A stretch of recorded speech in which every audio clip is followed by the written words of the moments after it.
Hello दोस्तों, तो आ चुके हैं अपनी नई वीडियो के साथ। और इस वीडियो में जानेंगे कि देसी रियासतों का विलय कैसे हुआ, किसने किया और राज्यों का गठन कैसे हुआ। तो आइए शुरू करते हैं।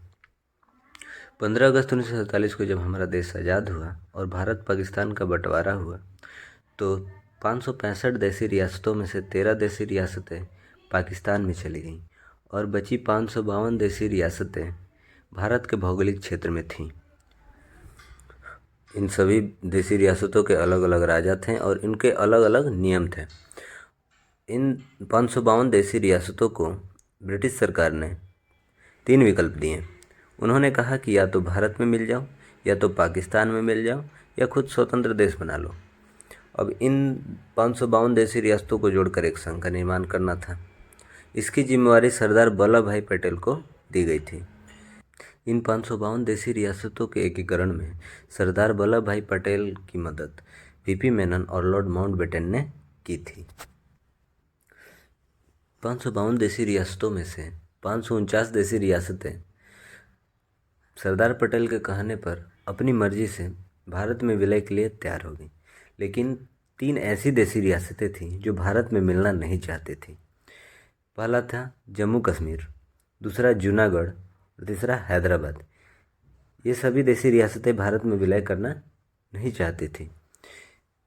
जम्मू कश्मीर बोलता था कि हम अपना स्वतंत्र देश बनाएंगे, जूनागढ़ बोलता था हम पाकिस्तान में मिलेंगे, और हैदराबाद भी बोलता था कि हम पाकिस्तान में मिलेंगे।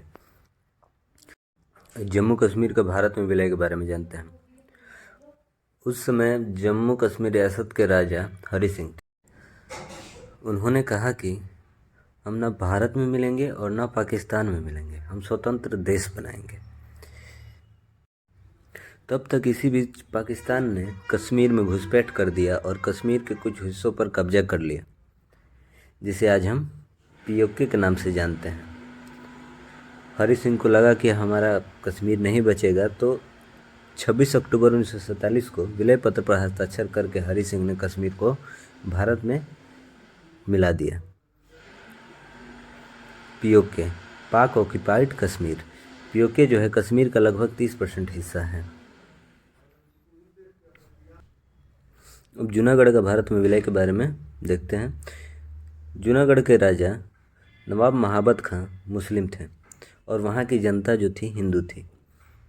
महाबत खां जूनागढ़ को पाकिस्तान में मिलाना चाहते थे।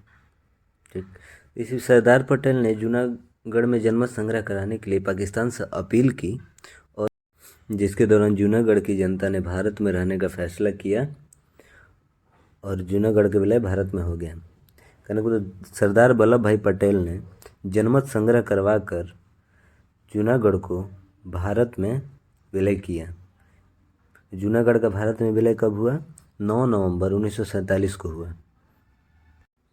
महाबत खां को कुत्ते पालने का बड़ा शौक था। उन्होंने लगभग पूरी फौज पाल रखी थी, जिनमें उनकी संख्या 800 के करीब थी। उन्होंने हर कुत्तों के लिए अलग अलग कमरे और उनके लिए अलग अलग नौकर रखे हुए थे, और इन्होंने अपने एक कुत्ते की शादी में लगभग 2 करोड़ रुपए खर्च किए थे। अजीब राजा थे ये। अब बात करते हैं हैदराबाद के विलय के बारे में। हैदराबाद देसी रियासत के राजा जो थे मीर उस्मान अली खान, जो अब हैदराबाद को पाकिस्तान में मिलाना चाहते थे। तो सरदार पटेल ने किया ऐसा कि पुलिस की वर्दी में सेना भेज दी, जिसे ऑपरेशन पोलो के नाम से जाना गया, और हैदराबाद 17 सितंबर 1948 को भारत में मिला लिया गया। इन सभी देसी रियासतों को मिलकर एक भारत का निर्माण किया गया। और इसके बाद ऐसा हुआ कि भाषाई आधार पर राज्यों के गठन के लिए जून 1948 में श्याम कृष्ण धर की अध्यक्षता में एसके-धर समिति का गठन किया गया, और इस समिति ने अपना रिपोर्ट जो है दिसंबर 1948 में दिया, और राज्यों का पुनर्गठन भाषाई आधार पर ना होकर प्रशासनिक सुधार के आधार पर हो, इसका सुझाव दिया एसके-धर समिति ने। और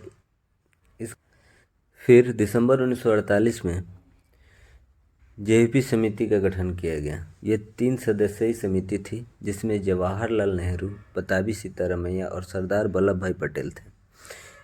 इस समिति ने अपनी रिपोर्ट 1948 में दी, 1949 में दी, अप्रैल 1949 में दी। इस समिति ने भाषाई आधार पर राज्यों की उत्पत्ति का विरोध किया और प्रशासनिक सुधार के आधार पर राज्यों के गठन का सलाह दिया। यानी एसके समिति ने जो कहा, जेवीपी समिति ने वही कहा। इसके बाद संविधान लागू हुआ और 1950 में भारत को 4 भागों में बांटा गया, ABCD। ए, ब्रिटिश प्रोविंस, जहां अंग्रेजों का शासन था और इनकी संख्या 9 थी। दूसरा, प्रिंसली स्टेट, जहां देशी रियासतों का शासन था, इसकी संख्या 9 थी। और कमिश्नरी स्टेट, इसकी संख्या 10 थी। कमिश्नरी स्टेट वो जिस बड़े शहर पर ब्रिटिश का शासन था, मतलब उन बड़े शहर जिस पर ब्रिटिश का शासन था, वो कमिश्नरी स्टेट जिन, ठीक। डी, यूनियन टेरिटरी, इसकी संख्या 1 थी। इसके बाद भाषा के आधार पर राज्यों का गठन के लिए तेलुगु भाषा के लिए अलग राज्य की मांग करते हुए अक्टूबर 1952 में पोटी श्रीरामुलु भूख हड़ताल पर बैठ गए और 56 दिन के भूख हड़ताल के बाद उनकी मृत्यु हो गई, जिसके कारण जनता का गुस्सा बढ़ा और मजबूर होकर जवाहरलाल नेहरू ने 1 अक्टूबर 1953 को तेलुगु भाषा के लिए एक अलग राज्य आंध्र प्रदेश की घोषणा कर दी। बता दें कि आंध्र प्रदेश मद्रास का टुकड़ा है और भाषाई आधार पर गठित होने वाला पहला राज्य आंध्र प्रदेश है। आंध्र प्रदेश के गठन के बाद अन्य राज्य भी भाषा के आधार पर राज्यों के गठन की मांग करने लगे, जिसे देखकर भारत सरकार ने एक समिति का गठन किया जिसका नाम फजल अली था। यह 3 सदस्यीय समिति थी जिसके अध्यक्ष फजल अली थे। अन्य 2 सदस्य KM पनिक्कर और HN कुंजरू थे।